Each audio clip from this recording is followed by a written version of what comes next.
Ассалаумағалейкум қазақ елі. Бүгінгі біздің видеода Clash of Clans ойынында мына ратушаны 15-ші левелға өткізетін боламын. Сондықтан мен мына экранның оң жағына қарасаңыздар, алтынды да, эликсирді да, черный эликсирді да көп көлемінде жинап қойдым, фармить етіп қойдым. Сондықтан дайынмын десем де болады. 5 рабочий босс, 6 рабочийдан. И біреу мынаны қазір басып жіберсем завершить дегенге 6-шы рабочий босайды. Так, сонымен я білемін, мен рашер екенімді, бірақ ештеңе етпейді. Сонымен басайық, көрейік не болатынын. Так, мінекей достар, өттік 16-шы ратуша, 15 па 16, 15-ші ратушаға. Сонымен бізде қараңыздар, ратуша улучшена дейді. Вы получаете следующие усиления. Так, усиление героя на 5 левела. Яғни 4 герой бар ма? Менде соның бүкілі 5 левелға уақытша 5 күнге уровень қосылды бұларға. Так, не дейді мына жерде? Понимание уровень войск. Так, войск заклинания екеуінде максимальный левелда уровеньге өткізді 5 күнге.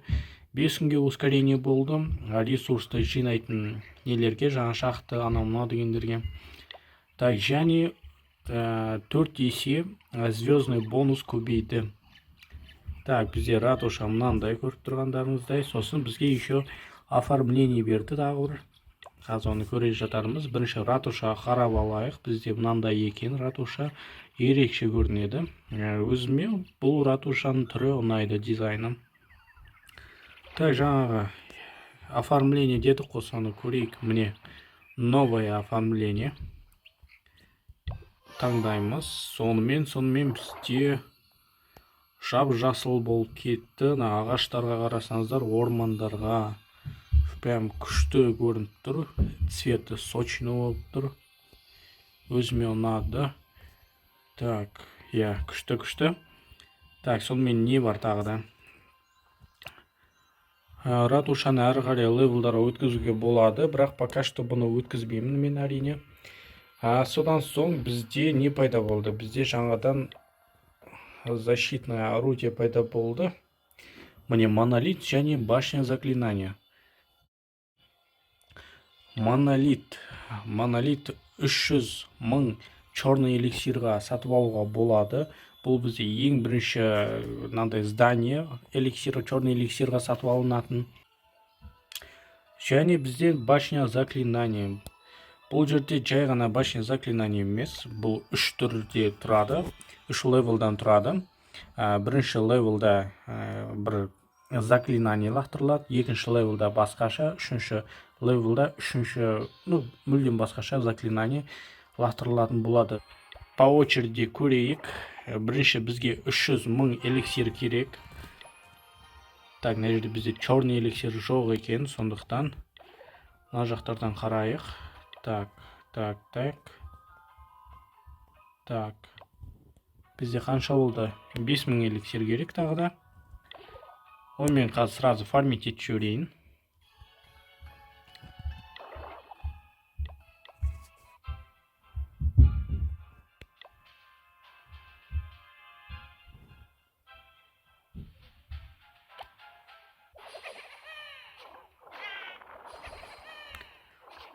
Гоблиннің осындай артықшылығы бар. Супер гоблиннің басында көрінбей тұрады. Сөйтіп ресурстарды ұрлап алсаңыздар болады. Все, болдық. Жинап. Так, 301 570 черный эликсир жинадық. Сонымен жаңадан шыққан монолитті сатып алайық. Так, түрі мынандай басып жіберейін. 18 күн улучшация етіледі екен. Так, сонымен бізде монолит сатып алдық. Мына жерде бізде тағы бір неміз бар, алатын башня заклинания деген. Ол 14 миллион алтынға сатып алынады екен.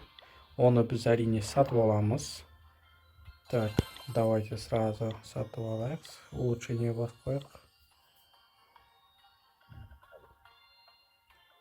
Түрім осындай.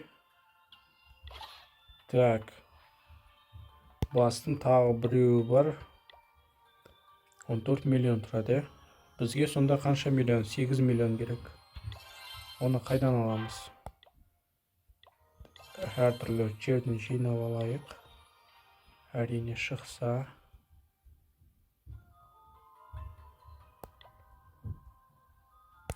Так, сонымен бізде 11 миллион 456 мың. Естейміз. Так, мына жерден біз сатып алуға болады рейдтің медаліне. Менде как раз 4801 медаль бар.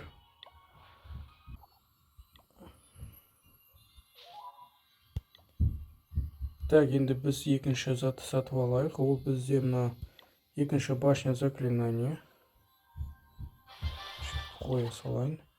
Бізде әлі 3 рабочий босс, сондықтан оның орнын. Так, оны қандай затқа құртуға болады, ойланайық. Эликсирға бізге сатып алуға болады. Так, хранилище черного эликсира. Ой. Военный лагерь. Военный лагерь негізі маңызды. Так, бізде не бар? Хранитель бар екен, мастерская, крепость клана. Дом для животных. Так, айтпақшы, дом для животных. Мына жерде жаңадан жануарлар пайда болды. Әртүрлі жануарлар пайда болды. Бірақ ол пока что маған керек емес. Маған маңызды бұл жерде либо на крепость клана. Так, либо. Так, мұнда жаңадан шыққан машина. Білмеймін қандай екен, мықты ма, мықты емес па.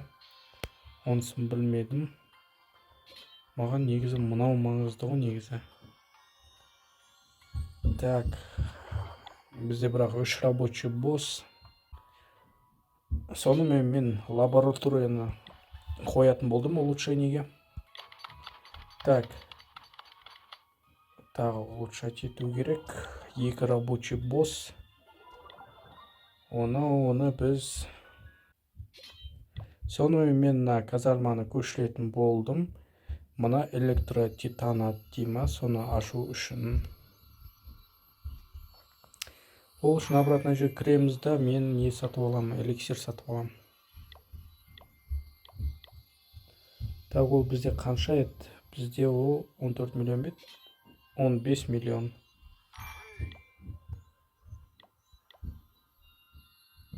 Так, 15 миллион 147 мың болды. Бізде бір ғана не бос қалды? Бізде бір ғана рабочий қалды. Мен оны мына хранилище улучшение қоям. 2 хранилищені көбейтуім керек. 500 мыңнан қосып, мына экран оң жағына қарасаңыздар 20 миллион максимально сияды. Соның 21 миллион жасауым керекпін. Аз дегендес. Өйткені бізде мына адская башняны келесі левелға өткізу үшін 21 миллион золоты керек. Сондықтан осыны көбейтем, сондықтан 6 миллион 500 мыңға.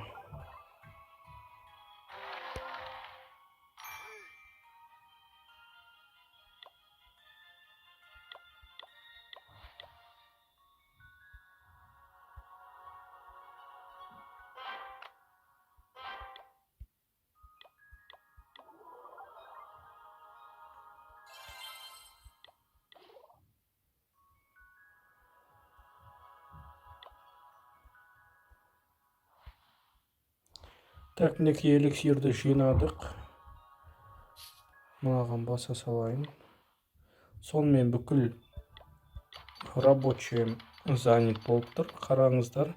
Ең ұзақ дегенде 18 күн. Оны мен специальная книгамен сосын улучшать етіп жіберемін. Мінекей осылай жаңа левелға көштім. Кейін бұның плюстарын көре жатармын. Так, екінші левелға өткізу үшін 10 миллион золоты керек екен. Негізі обновление шыққаны жақсы болды, өйткені ойын солай қызықтырақ бола бастады. Ал жақсы, рахмет көргендеріңізге. Каналға тіркеліп, видеоға лайк баса кетіңіздер достар. Жақсы, сау болыңыздар.